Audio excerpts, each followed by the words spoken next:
Olá, como vocês estão?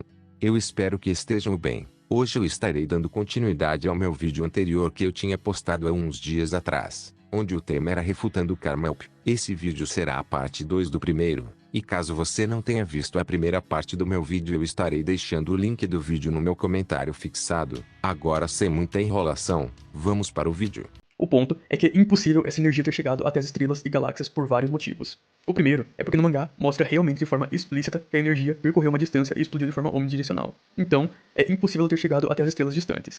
E a segunda é a distância em que a estrela está de nós. Caso a energia realmente tivesse cruzado o universo, precisaria possuir uma velocidade absurdamente acima dos valores padrão de One Punch Man. A energia precisaria ter bilhões de vezes a velocidade da luz, sendo que até mesmo o Blast reagiu e fechou os punhos antes da energia atingir ele. Ou seja, isso se tornaria um valor discrepante, um outlier. Não tem como a energia ter cruzado uma distância tão alta em tão pouco tempo. Para se ter ideia, a estrela visível mais distante está a 13 bilhões de anos-luz, e isso seriam mais de 100 sextilhões de quilômetros. Ou seja, é literalmente impossível a energia ter cruzado uma distância tão alta em tão pouco tempo, e até mesmo o Blast ter reagido antes dessa energia atingir ele.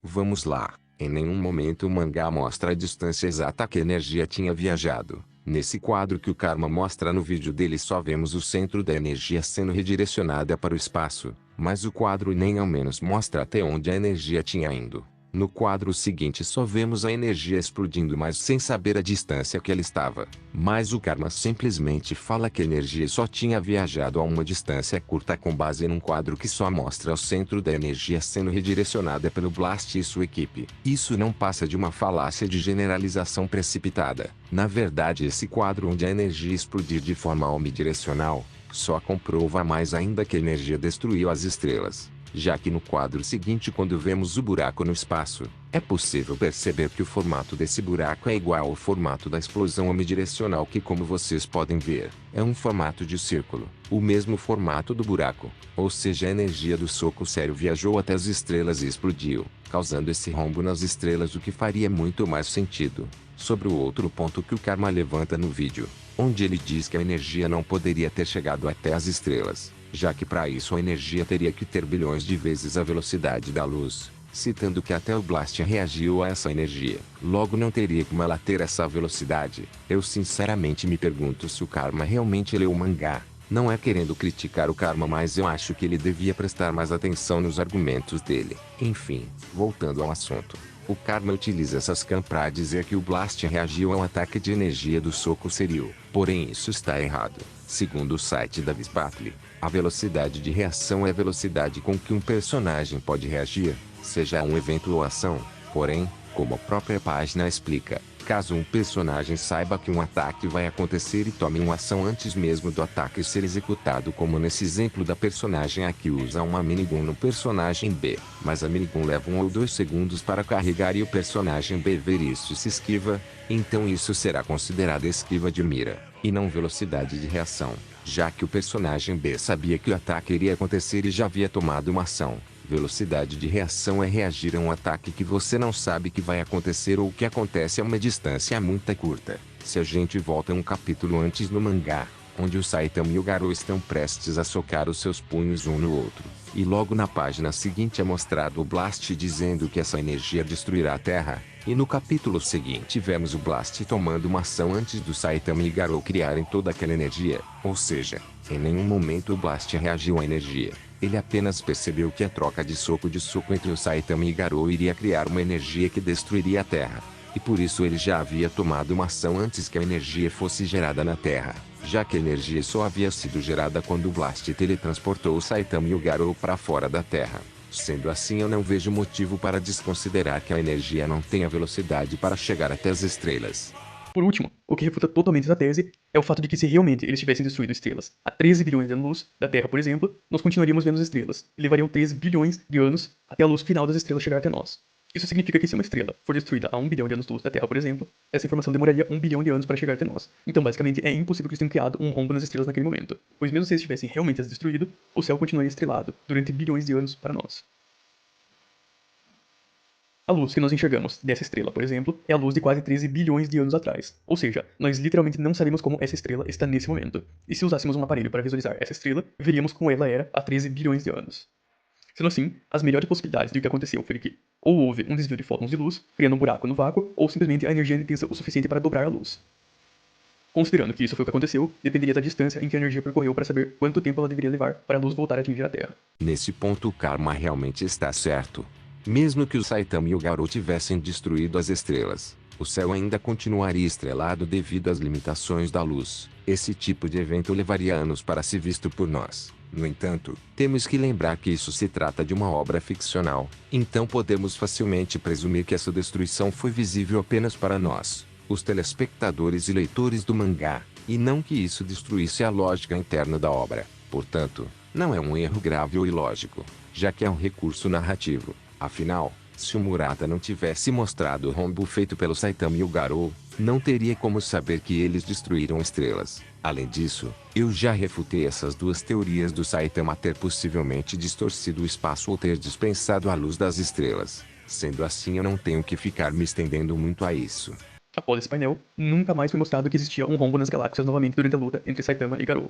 Ou seja, a energia não foi distante o suficiente para destruir estrelas, pois se fosse o caso, mesmo as estrelas que não foram destruídas ainda levariam milhões ou mais de anos para que a luz voltasse a nos atingir. E como não foi mostrada a permanência dessa falta de luz, já que em todos os outros quadros podíamos ver normalmente o céu estrelado, então literalmente não tem nenhuma lógica defender que eles destruíram quaisquer estrelas. Esse argumento chega a ser ilógico e irracional. Para começar, o autor não precisa ficar toda hora mostrando o rombo feito pelo Saitama e o Garou para mostrar que ele está ali. Não existe motivo para isso, sendo que o Murata já havia mostrado a destruição das estrelas anteriormente. Então não havia necessidade alguma em ficar mostrando o rombo de novo.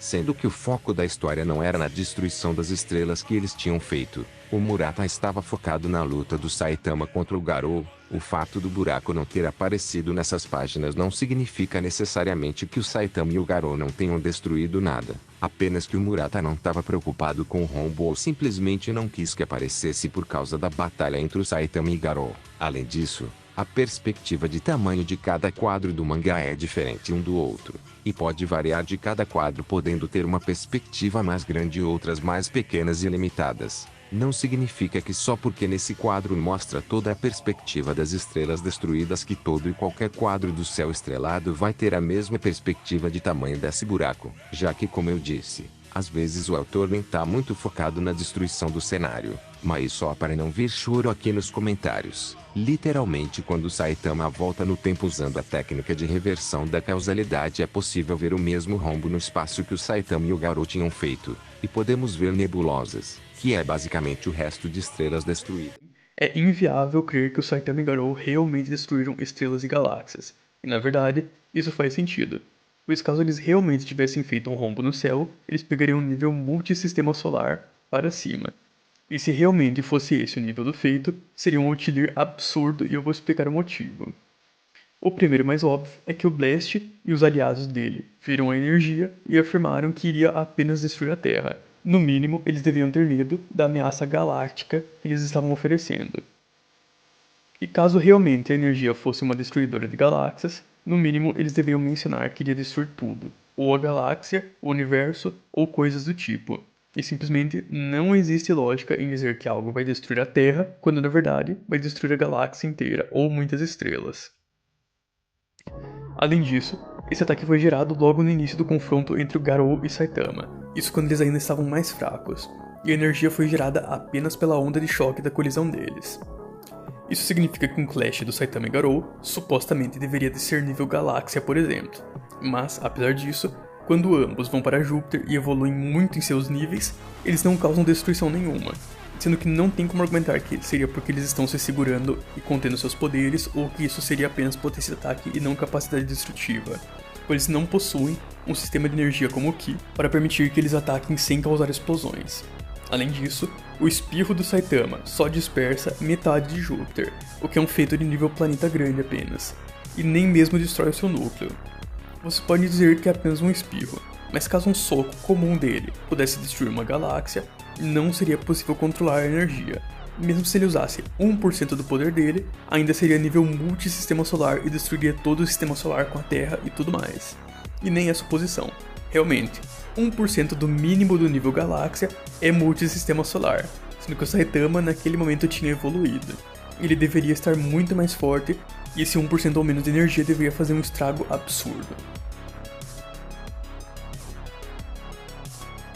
Esse vezes esse vai dar mais 3bc ao quadrado, mais b a terceira, mais c a terceira, não é verdade, ó? E aqui, ó, tchá, e aqui, ó, tome, aqui, ó, tchá, e aqui, ó, tome, não é verdade, ó? E aqui, ó, tchá, tchá, e aqui, ó, tome, tome. Vamos lá, o Saitama já demonstrou controlar a área de efeito de destruição dos seus ataques. Isso já foi mostrado no mangá, onde o Saitama estava prestes a dar um soco no Genos. E esse soco gera um vento que varre uma montanha inteira. Porém, quando ele vai dar um soco sério na centopeia anciã, que é mais forte do que um soco normal, ele só destrói uma cratera, o que não chega nem perto da destruição nível montanha. Ou seja, o próprio Saitama possui área de efeito nos seus ataques. Além disso, Saitama e o Garou só geraram toda aquela destruição de estrelas pelo simples fato deles terem chocado os seus punhos um no outro, que acarretou em uma reação em cadeia. Porém, na lua de Júpiter eles nunca mais voltaram a chocar os seus punhos novamente, e por isso eles nunca mais geraram aquela energia destrutiva. Sobre esse argumento do Garou ter se assustado com a destruição de um planeta, chega-se ridículo usar esse argumento. Fala isso é a mesma coisa de eu falar que o Goku é só planetário por ter se assustado com a destruição de um planeta feito pelo espirro do Bills. Além de que esse argumento ignora que o Garou já tinha um feito bem maior, como criar uma explosão de raios gamas que é a nível estrela grande. Bom, esses foram os argumentos. Lembrando que isso não é um ataque ao canal do Carmelp, eu só estou expressando a minha opinião. Obrigado por ter assistido até aqui e nos vemos no próximo vídeo.